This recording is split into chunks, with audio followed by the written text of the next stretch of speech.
नमस्ते दर्शकों।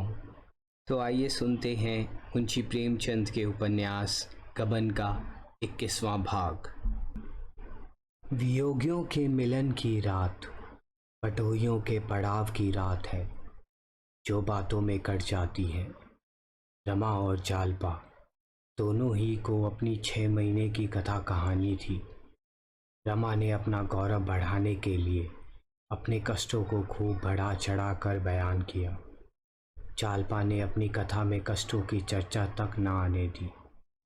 वह डरती थी इन्हें दुख होगा, लेकिन रमा को उसे रुलाने में विशेष आनंद आ रहा था।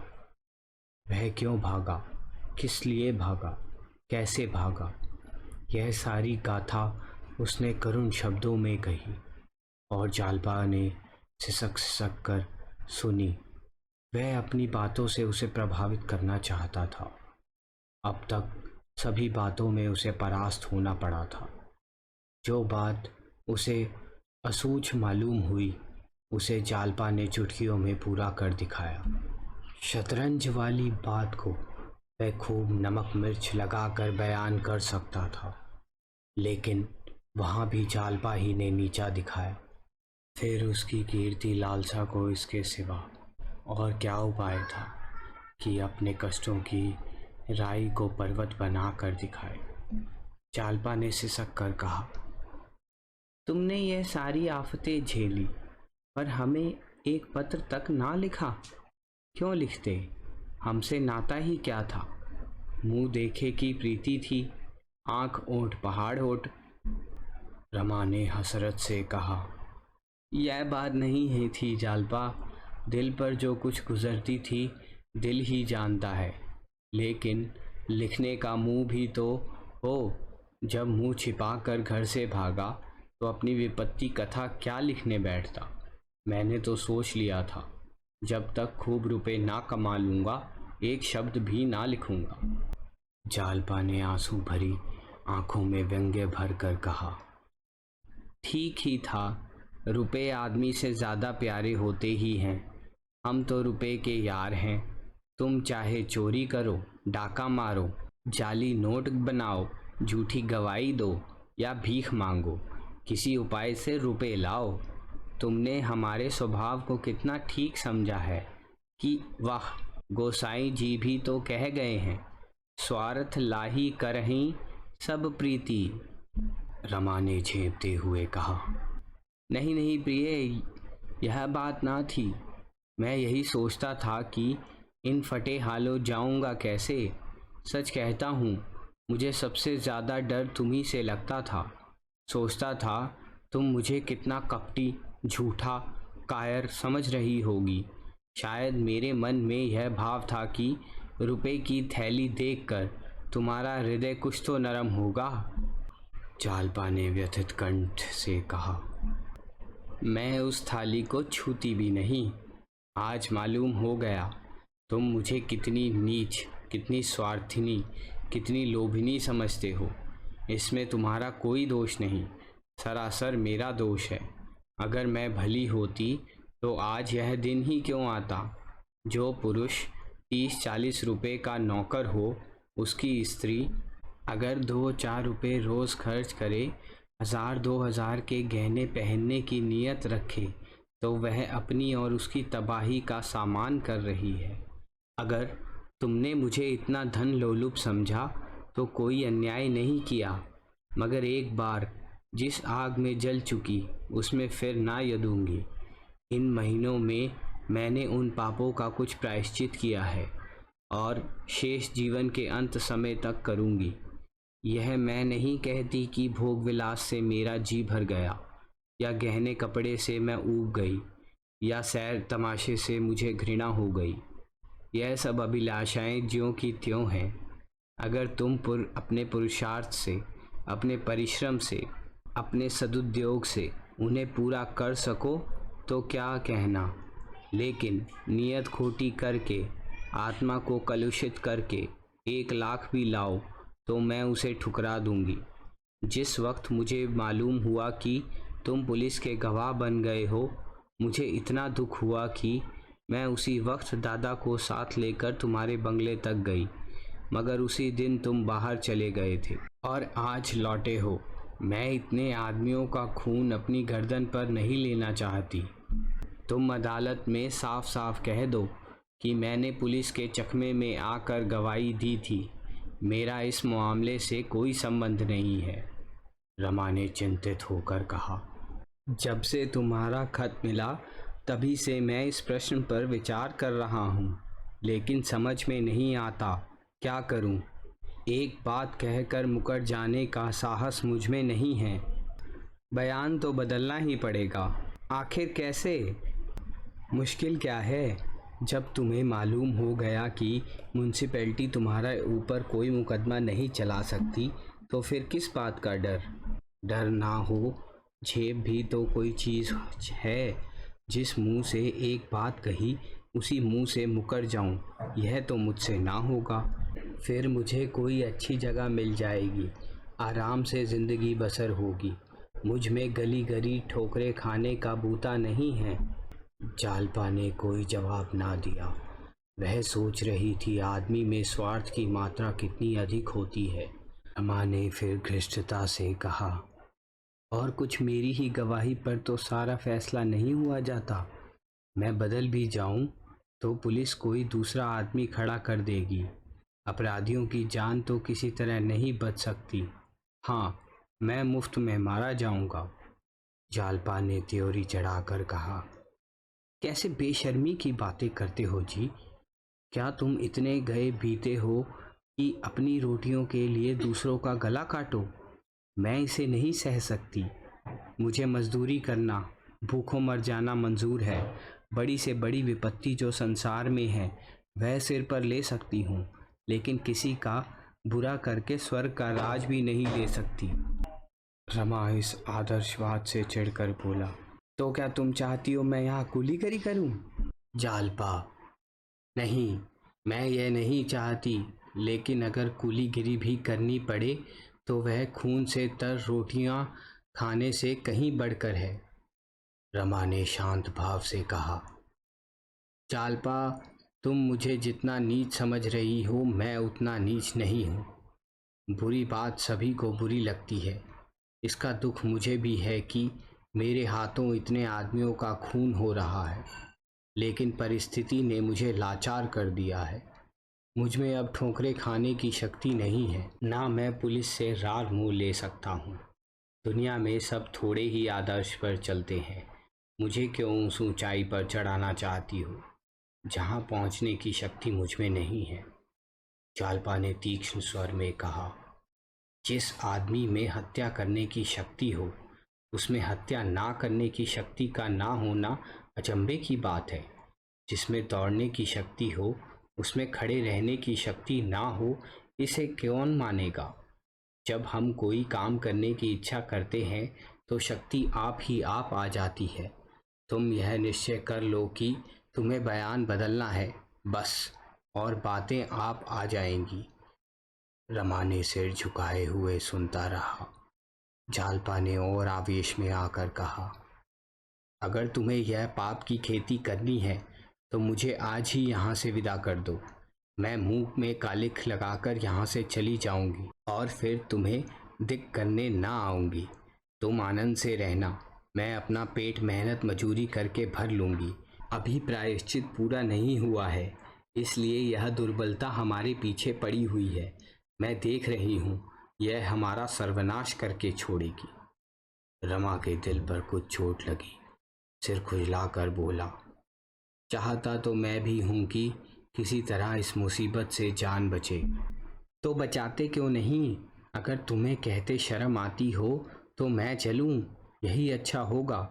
मैं भी चली चलूँगी और तुम्हारे सुपरिटेंडेंट साहब से सारा वृतांत साफ साफ कह दूँगी। रमा का सारा पसोपेश गायब हो गया। अपनी इतनी दुर्गति वह ना कराना चाहता था कि उसकी स्त्री जाकर उसकी वकालत करे। बोला, तुम्हारे चलने की ज़रूरत नहीं है जालपा, मैं उन लोगों को समझा दूंगा। जालपा ने जोर देकर कहा, साफ बताओ, अपना बयान बदलोगे या नहीं? रमा ने मानो कोने में दबकर कहा, कहता तो हूँ बदल दूंगा, मेरे कहने से या अपने दिल से? तुम्हारे कहने से नहीं, अपने दिल से। मुझे खुद ही ऐसी बातों से घृणा है। सिर्फ ज़रा हिचक थी, वह तुमने निकाल दी। फिर और बातें होने लगी। कैसे पता चला कि रमा ने रुपए उड़ा दिए हैं? रुपए अदा कैसे हो गए? और लोगों को गबन की खबर हुई या घर ही में दबकर रह गई? रतन पर क्या गुजरी? गोपी क्यों इतना जल्दी चला गया? दोनों कुछ पढ़ रहे हैं या उसी तरह आवारा फिरा करते हैं? आखिर में अम्मा और दादा का जिक्र आया। फिर जीवन के मंसूबे बांधो जाने लगे। जालपा ने कहा, घर चलकर रतन से थोड़ी सी ज़मीन ले लें और आनंद से खेती बाड़ी करें। रमा ने कहा, कहीं उससे अच्छा है कि यहाँ चाय की दुकान खोलें।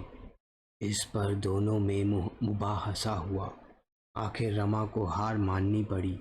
यहाँ रहकर वह घर की देखभाल ना कर सकता था, भाइयों को शिक्षा ना दे सकता था और ना माता पिता की सेवा सत्कार कर सकता था।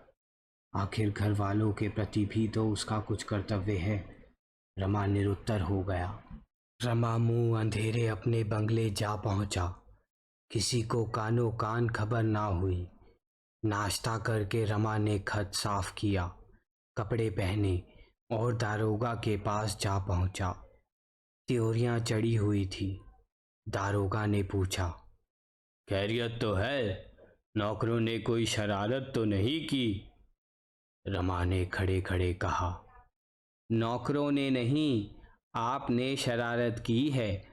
आपके मातहतों, अफसरों और सब ने मिलकर मुझे उल्लू बनाया है।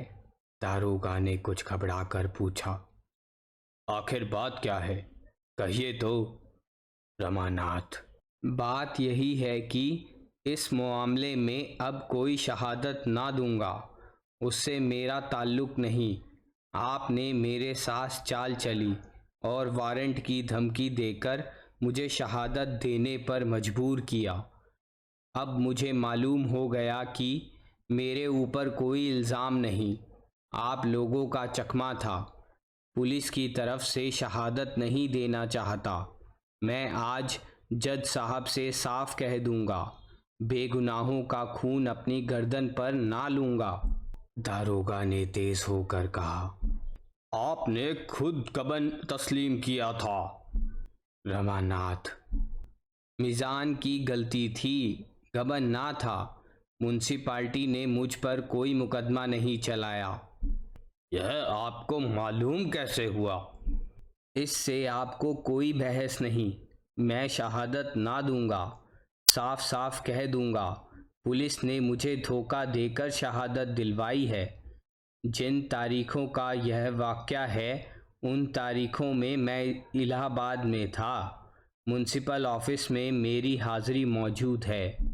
दारोगा ने इस आपत्ति को हंसी में उड़ाने की चेष्टा करके कहा, अच्छा साहब, पुलिस ने धोखा ही दिया, लेकिन उसका खातिर ख्वाह इनाम देने को भी तो तैयार है। कोई अच्छी जगह मिल जाएगी, मोटर पर बैठे हुए सैर करोगे। खुगिया पुलिस में कोई जगह मिल जाएगी तो चैन ही चैन। सरकार की नज़रों में इज्जत और रसूख कितना बढ़ गया। यूँ मारे मारे फिरते। शायद किसी दफ्तर में क्लर्की मिल जाती, वह भी बड़ी मुश्किल से। यहाँ तो बैठे बिठाए तरक्की का दरवाज़ा खुल गया। अच्छी तरह कारगुजारी होगी तो एक दिन राय बहादुर मुंशी रमानाथ डिप्टी सुपरिटेंडेंट हो जाओगे। तुम्हें हमारा एहसान मानना चाहिए और आप उल्टे खफा होते हैं। रमा पर इस प्रलोभन का कुछ असर ना हुआ। बोला, मुझे क्लर्क बनना मंजूर है, इस तरह की तरक्की नहीं चाहता। यह आप ही को मुबारक रहे। इतने में डिप्टी साहब और इंस्पेक्टर भी आ पहुंचे। रमा को देखकर इंस्पेक्टर साहब ने गरमाया, हमारे बाबू साहब तो पहले ही से तैयार बैठे हैं, बस इसी की कारगुजारी पर वारा न्यारा है। रमा ने इस भाव से कहा, मानो मैं भी अपना नफ़ा नुकसान समझता हूँ जी। हाँ, आज वारा न्यारा कर दूंगा। इतने दिनों तक आप लोगों के इशारे पर चला, अब अपनी आंखों में देख कर चलूंगा। इंस्पेक्टर ने दारोगा का मुंह देखा। यह कहता क्या है? इंस्पेक्टर साहब विस्मित होकर बोले, क्या बात है? हलफ से कहता हूँ आप कुछ नाराज मालूम होते हैं। रमानाथ, मैंने फैसला किया है कि आज अपना बयान बदल दूंगा। बेगुनाहों का खून नहीं कर सकता। इंस्पेक्टर ने दया भाव से उसकी तरफ देखकर कहा, आप बेगुनाहों का खून नहीं कर रहे हैं, अपनी तकदीर की इमारत खड़ी कर रहे हैं। हलफ से कहता हूँ ऐसे मौके बहुत कम आदमियों को मिलते हैं। आज क्या बात हुई कि आप इतने खफा हो गए? आपको कुछ मालूम है दारोगा साहब? आदमियों ने तो कोई शोखी नहीं की। अगर किसी ने आपके मिजाज के खिलाफ कोई काम किया हो तो उसे गोली मार दीजिए। हलफ से कहता हूँ। दारोगा, मैं अभी जाकर पता लगाता हूँ। रमानाथ, आप तकलीफ ना करें, मुझे किसी से शिकायत नहीं है। मैं थोड़े से फायदे के लिए अपने ईमान का खून नहीं कर सकता। 1 मिनट सन्नाटा रहा। किसी को कोई बात ना सूझी। दारोगा कोई दूसरा चकमा सोच रहे थे, इंस्पेक्टर कोई दूसरा प्रलोभन, डिप्टी एक दूसरी ही फिक्र में था। रूखेपन से बोला, रमा बाबू, यह बात अच्छी नहीं होगी। रमा ने भी गर्म होकर कहा, आपके लिए ना होगी, मेरे लिए तो सबसे अच्छी यही बात है। डिप्टी, नहीं, आपका वास्ता, इससे बुरा दूसरा बात नहीं होगी। हम तुमको छोड़ेंगे नहीं। हमारा मुकदमा चाहे बिगड़ जाए, लेकिन हम तुमको ऐसा लेसन दे देंगे कि तुम उभेर भी ना भूलोगे। आपको वही गवाही देना होगा जो आप दिया। अगर तुम कुछ गड़बड़ करेगा, कुछ भी गोलमाल किया, तो हम तुम्हारे साथ दूसरा बर्ताव करेगा। एक रिपोर्ट में तुम यूं चला जाएगा। यह कहते हुए उसने आंखें निकाल कर रमा को देखा, मानो कच्चा ही खा जाएगा। रमा सहम उठा। इन आतंक से भरे शब्दों ने उसे विचलित कर दिया। यह सब कोई झूठा मुकदमा चलाकर उसे फंसा दें तो उसकी कौन रक्षा करेगा? उसे यह आशा ना थी कि डिप्टी साहब, जो शील और विनय के पुतले बने हुए थे, एक बार यह रुद्र रूप धारण कर लेंगे, मगर वह इतनी आसानी से दबने वाला ना था। तेज होकर बोला, आप मुझसे जबरदस्ती शहादत दिलाएंगे? डिप्टी ने पैर पटकते हुए कहा, हाँ, जबरदस्ती दिलाएंगे। रमानाथ, यह अच्छी दिल लगी है। डिप्टी, तुम पुलिस को धोखा देना दिल लगी समझते हैं? अभी 2 गवाह देकर साबित कर सकता है कि तुम राजगृह की बात कर रहा था। बस चला जाएगा 7 साल के लिए। चक्की पीसते पीसते हाथ में घड़ा पड़ जाएगा। यह चिकना चिकना गाल नहीं रहेगा। रमा जेल से डरता था। जेल जीवन की कल्पना ही से उसके रोए खड़े होते थे। जेल ही के भय से उसने यह गवाही देना स्वीकार की थी। वही भय इस वक्त भी उसे कातर करने लगा। डिप्टी भाव विज्ञान का जाता था। आसन का पता पा गया। बोला, वहां हलवा पूरी नहीं पाएगा। धूल मिला हुआ आटा का रोटी, गोभी के सड़े हुए पत्तों का रस्सा और अरहर के दाल का पानी खाने को पावेगा। काल कोठरी का 4 महीना भी हो गया तो तुम बच नहीं सकता, वहीं मर जाएगा। बात बात पर वार्डन गाली देगा, जूतों से पीटेगा। तुम समझता क्या है? रमा का चेहरा फीका पड़ने लगा। मालूम होता प्रतिक्षण उसका खून सूखता चला जाता है। अपनी दुर्बलता पर उसे इतनी गलानी हुई कि वह रो पड़ा। कांपती हुई आवाज से बोला, आप लोगों की यह इच्छा है तो यही सही, भेज दीजिए जेल। मर भी जाऊंगा ना फिर तो आप लोगों को से मेरा गला छूटेगा। जब आप यहाँ तक मुझे तबाह करने पर आमदा है तो मैं भी मरने को तैयार हूँ। जो कुछ होना होगा होगा। उसका मन दुर्बलता की उस दशा को पहुंच गया था जब जरा सी सहानुभूति, जरा सी सहृदयता सैकड़ों धमकियों से कहीं कारगर हो जाती। इंस्पेक्टर साहब ने मौका ताड़ लिया। उसका पक्ष लेकर डिप्टी से बोला, अलग से कहता हूँ, आप लोग आदमी को पहचानते तो हैं नहीं, लगते हैं रोब जमाने। इस तरह गवाही देना हर एक समझदार आदमी को बुरा मालूम होगा। यह दरहती बात है। जिसे ज़रा भी इज्जत का ख्याल है वह पुलिस के हाथों की कठपुतली बनना पसंद ना करेगा। बाबू साहब की जगह मैं होता तो मैं भी ऐसा ही करता, लेकिन इसका मतलब यह नहीं है कि यह हमारे खिलाफ शहादत देंगे। आप लोग अपना काम कीजिए। बाबू साहब की तरफ से बेफिक्र रहिए, हलफ से कहता हूँ।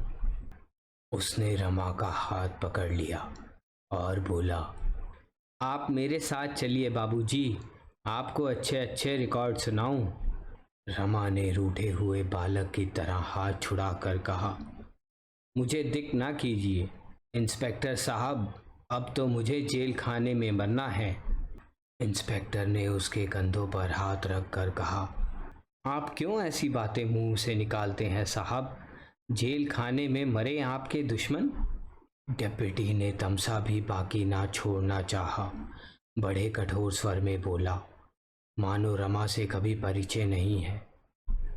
साहब, यूँ हम बाबू साहब के साथ सब तरह का सलूक करने को तैयार हैं, लेकिन जब वह हमारा खिलाफ गवाही देगा, हमारा जड़ खो देगा, तो हम भी कार्रवाई करेगा, ज़रूर से करेगा, कभी छोड़ नहीं सकता। इसी वक्त सरकारी एडवोकेट और बैरिस्टर मोटर से उतरे। रतन पत्रों में जालपा को ढांढस देती रहती थी, पर अपने विषय में कुछ ना लिखती थी। जो आप ही व्यथित हो रही हो, उसे अपनी व्यथाओं की कथा क्या सुनाती? वही रतन जिसने रुपयों की कभी कोई हैसियत ना समझी, इस एक ही महीने में रोटियों की मोहताज हो गई थी। उसका वैवाहिक जीवन बहुत सुखी ना हो, पर उसे किसी बात का अभाव ना था। मरियल घोड़े पर सवार होकर भी यात्रा पूरी हो सकती है अगर सड़क अच्छी हो, नौकर चाकर, रुपए पैसे और भोजन आदि की सामग्री साथ हो, घोड़ा भी तेज हो तो पूछना ही क्या। रतन की दशा उसी सवार की सी थी। उसी सवार की भांति वह मंद गति से अपनी जीवन यात्रा कर रही थी। कभी कभी वह घोड़े पर झुंझलाती होगी। दूसरे सवारों को उड़े जाते देखकर उसकी भी इच्छा होती होगी कि मैं भी इसी तरह उड़ती, लेकिन वह दुखी ना थी, अपने नसीबों को रोती ना थी।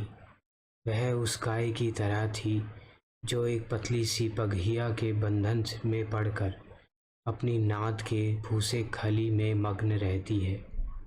सामने हरे भरे मैदान है, उसमें सुगंधमय घासें लहरा रही है, पर वह पगहिया तोड़ाकर कभी उधर नहीं जाती। उसके लिए उस पगहिया और लोहे की जंजीर में कोई अंतर नहीं। यौवन को प्रेम की इतनी क्षुधा नहीं होती जितनी आत्म प्रदर्शन की। प्रेम की क्षुधा पीछे आती है। रतन को आत्म प्रदर्शन के सभी उपाय मिले हुए थे। उसकी युवती आत्मा अपने श्रृंगार और प्रदर्शन में मग्न थी। हंसी, विनोद, सैर सपाटा, खाना पीना, यही उसका जीवन था, जैसा प्राय सभी मनुष्यों का होता है। इससे गहरे जल में जाने की ना उसे इच्छा थी, ना प्रयोजन। संपन्नता बहुत कुछ मानसिक व्यथाओं को शांत करती। उसके पास अपने दुखों को भुलाने के कितने ही ढंग हैं।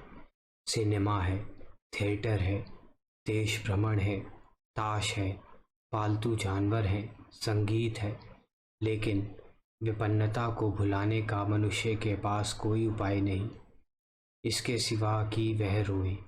अपने भाग्य को कोसे या संसार से विरक्त होकर आत्महत्या कर ले। रतन की तकदीर ने पलटा खाया था। सुख का स्वप्न भंग हो गया था और विपन्नता का कंकाल अब उसे खड़ा घूर रहा था। और यह सब हुआ अपने ही हाथों। पंडित जी उन प्राणियों में थे जिन्हें मौत की फिक्र नहीं थी। उन्हें किसी तरह यह भ्रम हो गया था कि दुर्बल स्वास्थ्य के मनुष्य अगर पथ्य और विचार से रहें तो बहुत दिनों तक जी सकते हैं।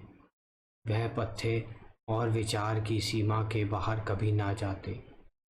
फिर मौत को उनसे क्या दुश्मनी थी जो खामखा उनके पीछे पड़ती। अपनी वसीयत लिख डालने का ख्याल उन्हें उस वक्त आया जब वह मरणासन हुए, लेकिन रतन वसीयत का नाम सुनते ही इतनी शोकातुर, इतनी भयभीत हुई कि पंडित जी ने उस वक्त टाल जाना ही उचित समझा। तब से फिर उन्हें इतना होश ना आया कि वसीयत लिखवाते। पंडित जी के देहावसान के बाद रतन का मन इतना विरक्त हो गया कि उसे किसी बात की भी सुध बुध ना रही। यह वह अवसर था जब उसे विशेष रूप से सावधान रहना चाहिए था, इस भांति सतर्क रहना चाहिए था मानो दुश्मनों ने उसे घेर रखा हो। पर उसने सब कुछ मणिभूषण पर छोड़ दिया और उसी मणिभूषण ने धीरे धीरे उसकी सारी संपत्ति अपहरण कर ली। ऐसे ऐसे षड्यंत्र रचे कि सरला रतन को उसके कपट व्यवहार का आभास तक न हुआ। बंदा जब खूब कस गया तो उसने एक दिन आकर कहा, आज बंगला खाली करना होगा, मैंने इसे बेच दिया है। रतन ने जरा तेज होकर कहा, मैंने तो तुमसे कहा था कि मैं अभी बंगला ना बेचूंगी। मणिभूषण ने विनय का आवरण उतार फेंका और त्योरी चढ़ाकर बोला, आप में बातें भूल जाने की बुरी आदत है। इसी कमरे में मैंने आपसे यह जिक्र किया था और आपने हामी भरी थी। जब मैंने बेच दिया तो आप यह स्वांग खड़ा करती हैं। बंगला आज खाली करना होगा और आपको मेरे साथ चलना होगा। मैं अभी यहीं रहना चाहती हूँ। मैं आपको यहाँ ना रहने दूंगा। मैं तुम्हारी लौंडी नहीं हूँ। आपकी रक्षा का भार मेरे ऊपर है। अपने कुल की मर्यादा रक्षा के लिए मैं आपको अपने साथ ले जाऊंगा।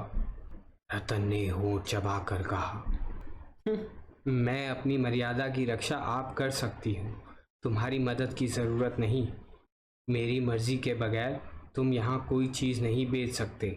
मणिभूषण ने वज्र सा मारा, आपका इस घर पर और चाचा जी की संपत्ति पर कोई अधिकार नहीं। वह मेरी संपत्ति है।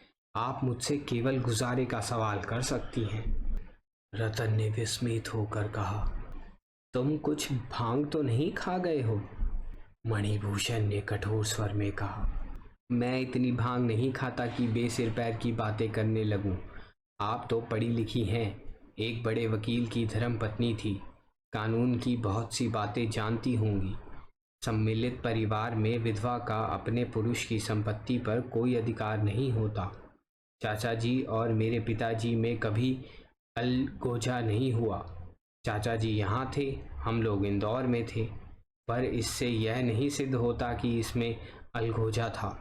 अगर चाचा अपनी संपत्ति आपको देना चाहते तो कोई वसीयत अवश्य लिख जाते, और यद्यपि वह वसीयत कानून के अनुसार कोई चीज़ ना होती, पर हम उसका सम्मान करते हैं। उनका कोई वसीयत ना करना साबित कर रहा है कि वह कानून के साधारण व्यवहार में कोई बाधा ना डालना चाहते थे। आज आपको बंगला खाली करना होगा। मोटर और अन्य वस्तुएं भी नीलाम कर दी जाएंगी। आपकी इच्छा हो मेरे साथ चले या रहें। यहाँ रहने के लिए आपको 10-11 रुपये का मकान काफ़ी होगा। गुजारे के लिए 50 रुपये महीने का प्रबंध मैंने कर दिया है। लेना देना चुका लेने के बाद इससे ज़्यादा की गुंजाइश नहीं। रतन ने कोई जवाब ना दिया।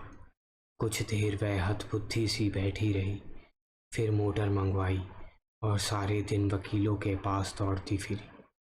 पंडित जी के कितने ही वकील मित्र थे, सभी ने उसका वृतांत सुनकर खेद प्रकट किया और वकील साहब के वसीयत ना लिखे जाने पर हैरत करते रहे। अब उसके लिए एक ही उपाय था, वह यह सिद्ध करने की चेष्टा करे कि वकील साहब और उनके भाई में अलहदगी हो गई थी। अगर यह सिद्ध हो गया, और सिद्ध हो जाना बिल्कुल आसान था, तो रतन उस संपत्ति की स्वामिनी हो जाएगी।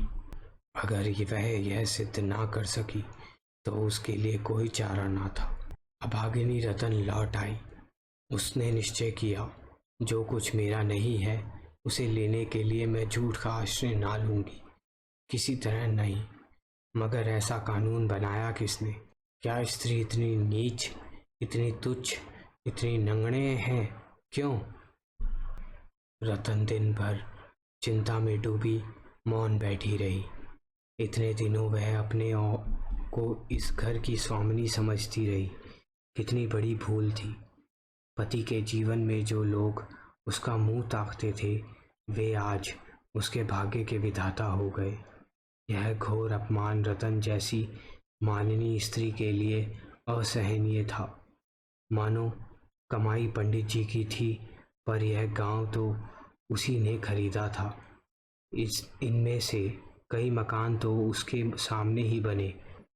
उसने यह एक क्षण के लिए भी ना ख्याल किया था कि एक दिन यह जायदाद मेरी जीविका का आधार होगी। इतनी भविष्य चिंता वह कर ही ना सकती थी। उसे इस जायदाद के खरीदने में, उसके संवारने और सजाने में वही आनंद आता था जो माता अपनी संतान को फलते फलते देख कर पाती है। उसमें स्वार्थ का भाव ना था, केवल अपनेपन का गर्व था। वही ममता थी। पर पति की आंखें बंद होते ही उसके पाले और गोद के खिलाए बालक भी उसकी गोद से छीन लिए गए। उसका उन पर कोई अधिकार नहीं। अगर वह जानती कि एक दिन यह कठिन समस्या उसके सामने आएगी, तो वह चाहे रुपए को लुटा देती या दान कर देती, पर संपत्ति की कील अपनी छाती पर ना गाड़ती। पंडित जी की ऐसी कौन बहुत बड़ी आमदनी थी? क्या गर्मियों में वह शिमले ना जा सकती थी? क्या 2-4 और नौकर ना रखे जा सकते थे? अगर वह गहने ही बनवाती तो एक एक मकान के मूल्य का एक एक गहना बनवा सकती थी। पर उसने इन बातों को कभी उचित सीमा से आगे ना बढ़ने दिया। केवल यही स्वप्न देखने के लिए, यही स्वप्न, इसके सिवा और था ही क्या? जो कल उसका था उसकी और आज आंखें उठाकर वह देख भी नहीं सकती। कितना महंगा था वह स्वप्न। हाँ, वह अब अनाथिनी थी। कल तक दूसरों को भीख देती थी, आज उसे खुद भीख मांगनी पड़ेगी और कोई आश्रय नहीं। पहले भी वह अनाथनी थी, केवल भ्रमवश अपने को स्वामिनी समझ रही थी। अब उस भ्रम का सहारा भी नहीं रहा। सहसा विचारों ने पलटा खाया। मैं क्यों अपने को अनाथनी समझ रही हूँ? क्यों दूसरों के द्वार पर भीख मांगूं? संसार में लाखों ही स्त्रियां मेहनत मजदूरी करके जीवन का निर्वाह करती हैं। क्या मैं कोई काम नहीं कर सकती? मैं कपड़ा क्या नहीं सी सकती? किसी चीज़ की छोटी मोटी दुकान नहीं रख सकती? लड़के भी पढ़ा सकती हूँ।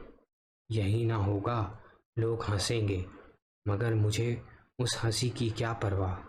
वह मेरी हंसी नहीं है, अपने समाज की हंसी है। शाम को द्वार पर कई ठेले वाले आ गए। मणिभूषण ने आकर कहा, चाची जी, आप जो जो चीज़ें कहें लदवा कर भिजवा दूं। मैंने एक मकान ठीक कर लिया है।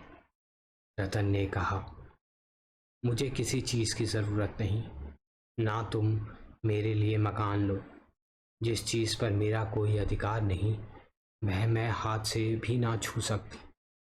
मैं अपने घर से कुछ लेकर नहीं आई थी, उसी तरह लौट जाऊंगी। मणिभूषण ने लज्जित होकर कहा, आपका सब कुछ है, यह आप कैसे कहती हैं कि आप क्या कोई अधिकार नहीं? आप वह मकान देख लें, 15 रुपये किराया है। मैं तो समझता हूँ कि आपको कोई कष्ट ना होगा। जो जो चीज़ें आप कहें मैं वहाँ पहुँचा दूँ। रतन ने व्यंग्यमय आंखों से देखकर कहा, तुम्हें 15 रुपए का मकान मेरे लिए व्यर्थ लिया। इतना बड़ा मकान लेकर मैं क्या करूँगी? मेरे लिए एक कोठरी काफ़ी है जो 2 रुपए में मिल जाएगी। सोने के लिए ज़मीन है ही। दया का बोझ सिर पर जितना कम हो उतना ही अच्छा। मणिभूषण ने बड़े विनम्र भाव से कहा, आखिर आप चाहती क्या हैं? उसे कहिए तो। रतन ने उत्तेजित होकर बोली, मैं कुछ नहीं चाहती। मैं इस घर का एक तिनका भी अपने साथ ना ले जाऊंगी। जिस चीज़ पर मेरा कोई अधिकार नहीं वह मेरे लिए वैसी ही है जैसे किसी गैर आदमी की चीज़। मैं दया की भिखारिणी ना बनूंगी। तुम इन चीज़ों के अधिकारी हो, ले जाओ। मैं ज़रा भी बुरा नहीं मानती। दया की चीज़ ना ज़बरदस्ती ली जा सकती है ना ज़बरदस्ती दी जा सकती है। संसार में हज़ारों विधवाएं हैं जो मेहनत मजूरी करके अपना निर्वाह कर रही हैं। मैं भी वैसी ही हूँ। मैं भी उसी तरह मजूरी करूँगी और अगर ना कर सकूँगी तो किसी गड्ढे में डूब मरूँगी। जो अपना पेट भी ना पाल सके उसे जीते रहने का, दूसरों का बोझ बनने का कोई हक नहीं है। यह कहती हुई रतन घर से निकली और द्वार की ओर चली। मणिभूषण ने उसका रास्ता रोक कर कहा, अगर आपकी इच्छा ना हो तो मैं बंगला अभी ना बेचूं। रतन ने जलती हुई आंखों से उसका चेहरा देखा। उसका चेहरा तमतमाया हुआ था। आंसुओं के उमड़ते हुए वेग को रोक कर बोली, मैंने कह दिया, इस घर की किसी चीज़ से मेरा नाता नहीं है। मैं किराए की लौंडी थी। लौंडी का घर से क्या संबंध है? ना जाने किस पापी ने यह कानून बनाया था। अगर ईश्वर कहीं है और उसके यहाँ कोई न्याय होता है तो एक दिन उसी के सामने उस पापी से पूछूंगी, क्या तेरे घर में माँ बहनें ना थी? तुझे उनका अपमान करते लज्जा ना आई? अगर मेरी ज़बान में इतनी ताकत होती कि सारे देश में उसकी आवाज़ पहुंचती तो मैं सब स्त्रियों से कहती, बहनों, किसी सम्मिलित परिवार में विवाह मत करना, और अगर करना हो तो जब तक अपना घर अलग ना बना लो चैन की नींद मत सोना। यह मत समझो कि तुम्हारे पति के पीछे उस घर में तुम्हारा मान के साथ पालन होगा। अगर तुम्हारे पुरुष ने कोई लड़का नहीं छोड़ा तो तुम अकेली रहो चाहे परिवार में, एक ही बात है। तुम अपमान और मजूरी से नहीं बच सकती। अगर तुम्हारे पुरुष ने कुछ छोड़ा है तो अकेली रहकर तुम उसे भोग सकती हो। परिवार में रहकर तुम्हें उसे हाथ धोना पड़ेगा। परिवार तुम्हारे लिए फूलों की सेज नहीं, कांटों की शैया है। तुम्हारा पार लगाने वाली नौका नहीं, तुम्हें निगल जाने वाला जंतु। संध्या हो गई थी। गर्द से भरी हुई फागुन की वायु चलने वालों की आंखों में धूल झोंक रही थी। रतन चादर संभालती सड़क पर चली जा रही थी। रास्ते में कई परिचित स्त्रियों ने उसे टोका। कई ने अपनी मोटर रोक ली और उसे बैठने को कहा, पर रतन को उनकी सहृदयता इस समय बाण सी लग रही थी। वह तेजी से कदम उठाती हुई चालपा के घर चली जा रही थी। आज उसका वास्तविक जीवन आरंभ हुआ था। इससे आगे की कहानी जानने के लिए सुनिए गबन का अगला भाग। धन्यवाद। शुभ रात्रि। दोस्तों, ऐसी और मज़ेदार कहानियाँ सुनने के लिए चैनल को ज़रूर सब्सक्राइब करें।